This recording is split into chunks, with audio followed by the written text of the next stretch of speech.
ഓരോ മനുഷ്യൻ്റെ ഉള്ളിലും കോടിക്കണക്കിന് ജീവനുള്ള കോശങ്ങളുണ്ട്. അങ്ങനെ ജീവനുള്ള കോശങ്ങളുടെ ആകത്തുകയാണോ ഒരു മനുഷ്യൻ്റെ ജീവൻ? നീ പ്രപഞ്ചത്തിലെ ഒരു തുള്ളിയല്ല, മറിച്ച് ഒരു തുള്ളിക്കുള്ളിലെ മുഴുവൻ പ്രപഞ്ചവുമാണ് എന്ന് റൂമി പറഞ്ഞത് നമ്മുടെ ഉള്ളിലെ ഈ കോടിക്കണക്കിന് കോശങ്ങളെയും അവ സൃഷ്ടിക്കുന്ന ബോധത്തെക്കുറിച്ച് ഓർക്കുമ്പോൾ എത്രത്തോളം കൃത്യമാണ് എന്ന് നമുക്ക് മനസ്സിലാക്കാൻ സാധിക്കും.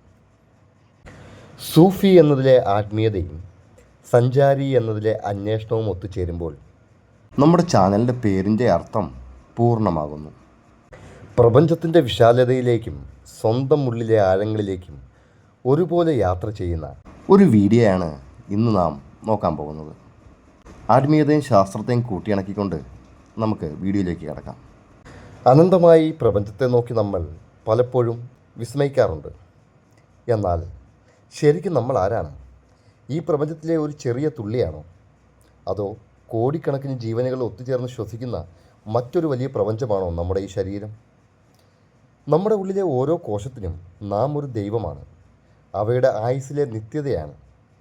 പുറത്തെ വലിയ ലോകത്തെയും ഉള്ളിലെ ഈ കൊച്ചു ലോകത്തെയും തമ്മിൽ ബന്ധിപ്പിക്കുന്ന ആ രഹസ്യം തേടി നമുക്ക് ഇന്ന് സഞ്ചരിക്കാം. ഒരു മനുഷ്യൻ്റെ ശരീരത്തിൽ ഏകദേശം 37 ട്രില്യൺ കോശങ്ങളുണ്ട്. ഒരു കോശത്തെ സംബന്ധിച്ചിടത്തോളം ശരീരം എന്നത് അതിന് സങ്കല്പിക്കാൻ കഴിയുന്നതിലും അപ്പുറമുള്ള വിസ്താരമേറിയ ഒന്നാണ്. അതിരുകളില്ലാത്ത ലോകം. ഒരു കോശം അതിൻ്റെ ആയുഷ്കാലം മുഴുവൻ ചെലവഴിക്കുന്നത് ശരീരത്തിലെ വളരെ ചെറിയൊരു ഭാഗത്താണ്.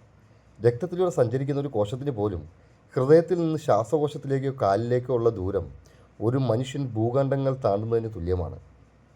പ്രപഞ്ചത്തിലെ നിയമങ്ങൾ നമ്മെ എങ്ങനെയാണോ നിയന്ത്രിക്കുന്നത്, അതുപോലെ തന്നെ ശരീരത്തിലെ രാസപ്രവർത്തനങ്ങളും ഹോർമോൺ സന്ദേശങ്ങളുമാണ് ആ കോശത്തിൻ്റെ ജീവിതത്തെയും മരണത്തെയും തീരുമാനിക്കുന്നത്. നാം പ്രപഞ്ചത്തെ നോക്കുമ്പോൾ കാണുന്ന അതേ വിസ്മയം ഒരു പക്ഷേ സൂക്ഷ്മദർശിനിയിലൂടെ നമ്മുടെ കോശങ്ങളെ നിരീക്ഷിച്ചാൽ ലഭിക്കും. നമ്മുടെ ഉള്ളിലെ ഓരോ കോശത്തിലും കോടിക്കണക്കിന് തന്മാത്രകളും അവയ്ക്കുള്ളിൽ അതിവേഗം ചലിക്കുന്ന ആറ്റങ്ങളുമുണ്ട്. പ്രപഞ്ചത്തിലെ നക്ഷത്രങ്ങൾക്കിടയിലുള്ള ശൂന്യത പോലെ തന്നെയാണ് ആറ്റത്തിനുള്ളിലെ ഇലക്ട്രോണുകൾക്കും ന്യൂക്ലിയസിനും ഇടയിലുള്ള ശൂന്യത. പ്രകൃതിക്കൊരു പ്രത്യേകതയുണ്ട്. അത് ചെറിയ രൂപങ്ങളെ വലിയ രൂപങ്ങളിൽ ആവർത്തിച്ചു കൊണ്ടേയിരിക്കും. ഒരു വലിയ മരത്തിൻ്റെ ആകൃതി തന്നെയായിരിക്കും അതിൻ്റെ ഒരു ചെറിയ ഇലയിലെ സിരകൾക്കുമുള്ളത്. സൗരയൂഥത്തിൻ്റെ ഘടനയും ഒരു ആറ്റത്തിൻ്റെ ഘടനയും തമ്മിലുള്ള സാമ്യം നിങ്ങൾ ശ്രദ്ധിച്ചിട്ടുണ്ടോ? ഒരു കേന്ദ്രത്തിന് ചുറ്റും കറങ്ങുന്ന വസ്തുക്കൾ. നാം പ്രപഞ്ചത്തിൻ്റെ ഒരു ഭാഗമാണെങ്കിൽ നമ്മുടെ ശരീരം കോശങ്ങളുടെയും പ്രപഞ്ചമാണ്. നാം ആകാശത്തേക്ക് നോക്കി ഞാൻ എത്ര നിസ്സാരനാണ് എന്ന് ചിന്തിക്കുമ്പോൾ നമ്മുടെ ഉള്ളിലെ ഒരു കോശം നമ്മെ നോക്കി ഇതാണ് സർവശക്തമായ പ്രപഞ്ചമെന്ന് കരുതുന്നുണ്ടാകാം. ഈ ഒരു ചിന്താഗതി വെച്ച് നോക്കിയാൽ പ്രപഞ്ചമെന്നത് വലിയൊരു ശരീരവും നാം അതിലെ ചെറിയ കോശങ്ങളുമാണെന്ന് സങ്കല്പിക്കുന്നതിൽ തെറ്റുവല്ലതുകൊണ്ടോ? അങ്ങനെയെങ്കിൽ ഒരു കോശം ഇവിടെ ജനിക്കുന്ന ഒരു ദിവസം അതിനെ സംബന്ധിച്ച് ഒരു വർഷം പോലെയും 70 ദിവസം ആയുസ്സുണ്ടെങ്കിൽ 70 വർഷം പോലെയും ആയിരിക്കുമോ? സമയത്തിൻ്റെ ആപേക്ഷികത, റിലേറ്റിവിറ്റി ഓഫ് ടൈം എന്ന അതിമനോഹരമായ ഒരു ആശയത്തിലേക്കാണ് നാം വിരൽ ചൂണ്ടുന്നത്. ശാസ്ത്രീയമായി നോക്കിയാൽ ഈ ചിന്തയ്ക്ക് വലിയ പ്രസക്തിയുണ്ട്. നമ്മുടെ 70 വർഷം എന്നത് ഒരു കോശത്തെ സംബന്ധിച്ചിടത്തോളം യുഗങ്ങൾക്ക് തുല്യമായിരിക്കാം. ഇതിനെ നമുക്ക് ചില നിരീക്ഷണങ്ങളിലൂടെ വിശകലനം ചെയ്യാം. നമ്മുടെ ശരീരത്തിലെ ഓരോ കോശത്തിനും അതിൻ്റേതായ ഒരു മെറ്റബോളിക് ക്ലോക്കുണ്ട്. ഒരു മനുഷ്യൻ്റെ ഹൃദയം മിനിറ്റിൽ 72 തവണ ഇടിക്കുമ്പോൾ ഒരു ചെറിയ ഈച്ചയുടെ ഹൃദയം മിനിറ്റിൽ 1000 തവണ ഇടിക്കാറുണ്ട്. ഈച്ചയുടെ കണ്ണുകൾക്ക് നമ്മേക്കാൾ വേഗത്തിൽ ദൃശ്യങ്ങൾ പ്രോസസ്സ് ചെയ്യാൻ കഴിയും. അതുകൊണ്ട് നമ്മൾ കൈ വീശുന്നത് പോലും അവയ്ക്കൊരു സ്ലോ മോഷൻ സിനിമ പോലെയായിരിക്കും അനുഭവപ്പെടുക. ഇതുപോലെ ഒരു കോശത്തിൻ്റെ ഉള്ളിൽ നടക്കുന്ന രാസപ്രവർത്തനങ്ങൾ ഞൊടിയിടയിലാണ് സംഭവിക്കുന്നത്. ആ വേഗതയുമായി താരതമ്യം ചെയ്യുമ്പോൾ നമ്മുടെ ഒരു ദിവസം ആ കോശത്തിന് മാസങ്ങളോ വർഷങ്ങളോ ആയി അനുഭവപ്പെടാൻ സാധ്യതയുണ്ട്. നാം പറഞ്ഞതുപോലെ ചില കോശങ്ങളുടെ ആയുസ് വെറും ദിവസങ്ങൾ മാത്രമാണ്. ഉദാഹരണത്തിന് നമ്മുടെ ആമാശയത്തിലെ കോശങ്ങൾ 2 മുതൽ 9 ദിവസം വരെയും രക്തത്തിലെ വെളുത്ത രക്താണുക്കൾ ഏകദേശം 13 മുതൽ 20 ദിവസം വരെയൊക്കെയാണ്. ഈ ചെറിയ കാലയളവിനുള്ളിൽ ആ കോശം ജനിക്കുന്നു, വളരുന്നു, അതിൻ്റെ ജോലി കൃത്യമായി നിർവഹിക്കുന്നു, ഒടുവിൽ അത് വിഭജിക്കപ്പെടുകയോ മരിക്കുകയോ ചെയ്യുന്നു. ഒരു മനുഷ്യൻ 70 വർഷം കൊണ്ട് ചെയ്യുന്ന അതേ ലൈഫ് സൈക്കിൾ ആ കോശം ഏതാനും ദിവസങ്ങൾ കൊണ്ട് പൂർത്തിയാകുന്നു. അതുകൊണ്ട് അതിൻ്റെ കാഴ്ചപ്പാടിൽ ആ 70 ദിവസം എന്നത് പൂർണ്ണമായ ഒരു ആയുഷ്കാലം, അതായത് നമ്മുടെ 70 വർഷം പോലെ തന്നെയാണ്. പ്രപഞ്ചത്തിൻ്റെ ആയുസ്സുമായി ഏകദേശം 13.8 ബില്യൺ വർഷങ്ങൾ താരതമ്യം ചെയ്യുമ്പോൾ ഒരു മനുഷ്യൻ്റെ 70 വർഷം എന്നത് വെറും ഒരു സെക്കൻഡ് പോലുമില്ലാത്ത നിസ്സാര സമയമാണ്. പ്രപഞ്ചത്തിന് നാം ക്ഷണികമായ ഒരു കോശം മാത്രമാണ്. അതുപോലെ കോശത്തിന് നാം ഒരു അനന്തമായ പ്രപഞ്ചവുമാണ്. ചുരുക്കത്തിൽ നോക്കുകയാണെങ്കിൽ സമയം എന്നത് നമ്മൾ അതിനെ എങ്ങനെ അളക്കുന്നു എന്നതിനെ ആശ്രയിച്ചിരിക്കുന്നു. വേഗത കൂടുന്തോറും സമയം വികസിക്കുന്നു. കോശങ്ങളുടെ ലോകത്തെ സൂക്ഷ്മമായ ചലനങ്ങളും മാറ്റങ്ങളും വെച്ച് നോക്കുകയാണെങ്കിൽ നമ്മൾ പറഞ്ഞത് തികച്ചും യുക്തിഭദ്രമാണ്. നമ്മുടെ ഈ ചെറിയ ആയുസ്സിൽ ഇത്രയും വലിയൊരു പ്രപഞ്ചത്തെക്കുറിച്ച് ചിന്തിക്കാൻ കഴിയുന്നു എന്നത് തന്നെ അത്ഭുതകരമല്ലേ? ഒരു വലിയ യന്ത്രത്തെ സങ്കല്പിക്കുക. അതിലെ ഓരോ ചെറിയ സ്ക്രൂവിനും ഗിയറിനും അതിൻ്റേതായ ചലനമുണ്ട്. എന്നാൽ ആ ഭാഗങ്ങളെല്ലാം ഒത്തുചേരുമ്പോൾ ആ യന്ത്രം ഒരു വലിയ ലക്ഷ്യത്തിനായി പ്രവർത്തിക്കുന്നു. അതുപോലെ തന്നെയാണ് നമ്മുടെ ശരീരവും. ഓരോ കോശവും ഒരു ജീവിയാണ്.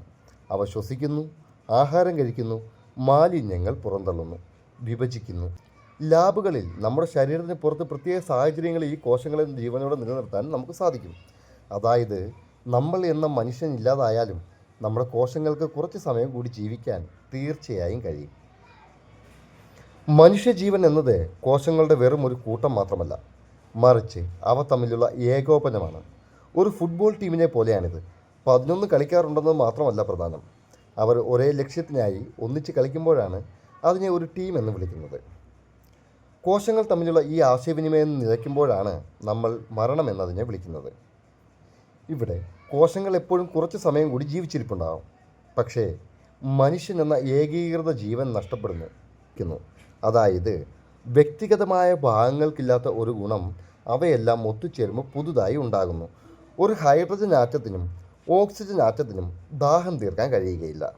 എന്നാൽ അവ കൃത്യമായ അനുപാതത്തിൽ ചേരുമ്പോൾ വെള്ളം എന്ന പുതിയൊരു സ്വഭാവമുള്ള വസ്തു ഉണ്ടാകുന്നു. അതുപോലെ കോടിക്കണക്കിന് കോശങ്ങൾ ചേരുമ്പോൾ ബോധം എന്ന പ്രതിഭാസം ഉണ്ടാകുന്നു. ഈ ബോധമാണ് നമ്മെ ചിന്തിപ്പിക്കാനും ചോദ്യങ്ങൾ ചോദിക്കാനും പ്രേരിപ്പിക്കുന്നത്. നാം ആദ്യം പറഞ്ഞ ചിന്തയിലേക്ക് തിരിച്ചു പോവുകയാണെങ്കിൽ നമ്മുടെ ഉള്ളിലെ ഓരോ കോശവും അതിൻ്റെ ജോലി കൃത്യമായി ചെയ്യുന്നത് കൊണ്ടാണ് നമുക്ക് ശ്വസിക്കാനും ചിന്തിക്കാനും കഴിയുന്നത്.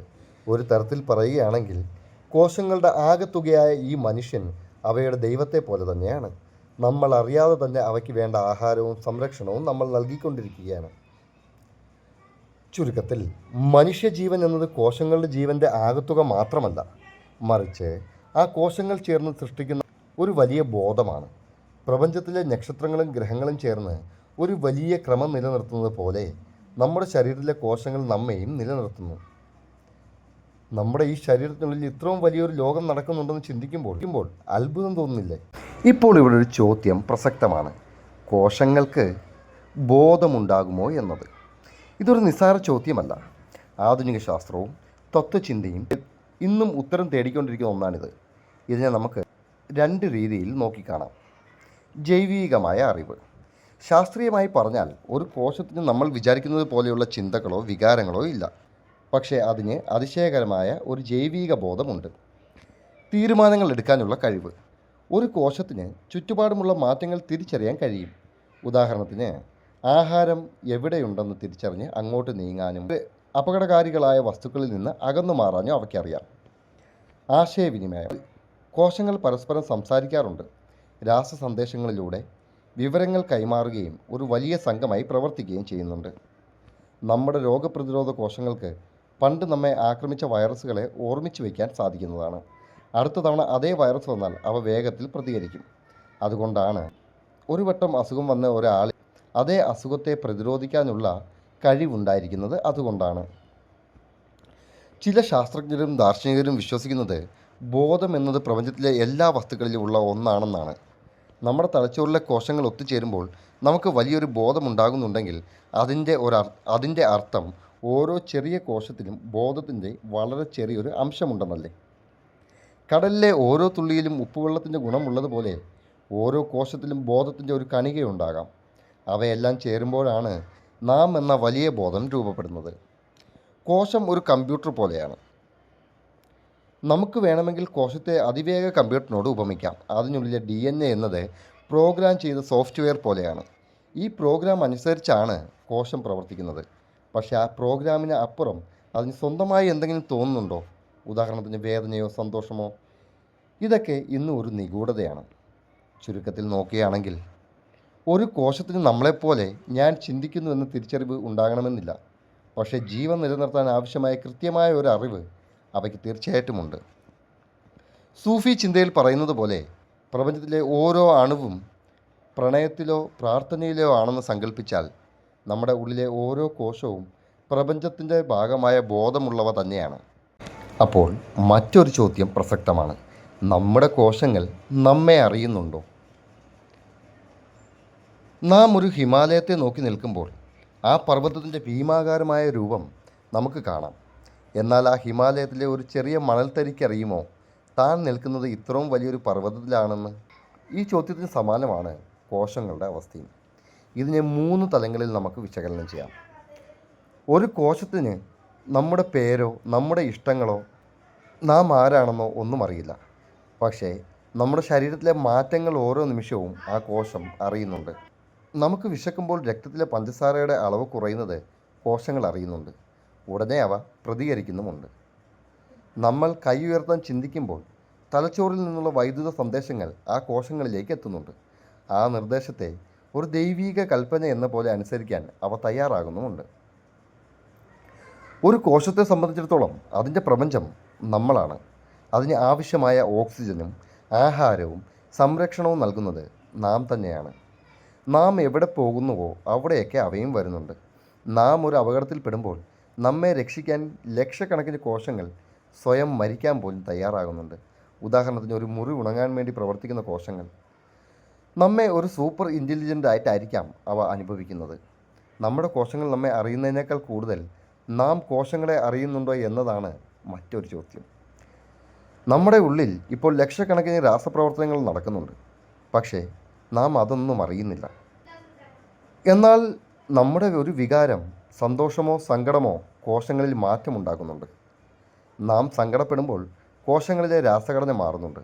അതായത് നമ്മുടെ മനസ്സിനെ കോശങ്ങൾ തിരിച്ചറിയുന്നുണ്ട് എന്നതാണ് അതിൻ്റെ സത്യം. കോശം നമ്മെ അറിയുന്നത് ഒരു തുള്ളി കടലിനെ അറിയുന്നത് പോലെയാണ്. തുള്ളിക്ക് കടലിൻ്റെ മുഴുവൻ ആഴം അറിയില്ലായിരിക്കാം, പക്ഷേ തുള്ളി കടലിൻ്റെ ഭാഗം തന്നെയാണ്. കടലിലല്ലാതെ തുള്ളിയില്ല, തുള്ളിയില്ലാതെ കടലുമില്ല. നമ്മൾ എന്ന ഈ വലിയ രൂപം ശരിക്കും കോടിക്കണക്കിന് കുഞ്ഞു ജീവനുകളുടെ സ്നേഹവും അധ്വാനവുമാണെന്ന് ചിന്തിക്കുമ്പോൾ നമ്മോട് തന്നെ നമുക്ക് ബഹുമാനം തോന്നുന്നില്ലേ? ഒരർത്ഥത്തിൽ വിശാലമായ ഈ ഭൂമിയിൽ നാം തനിച്ചാണെന്ന് പറയുമ്പോഴും ലക്ഷക്കണക്കിന് കോശങ്ങൾ നമ്മെ സ്നേഹിക്കുന്നുണ്ട്.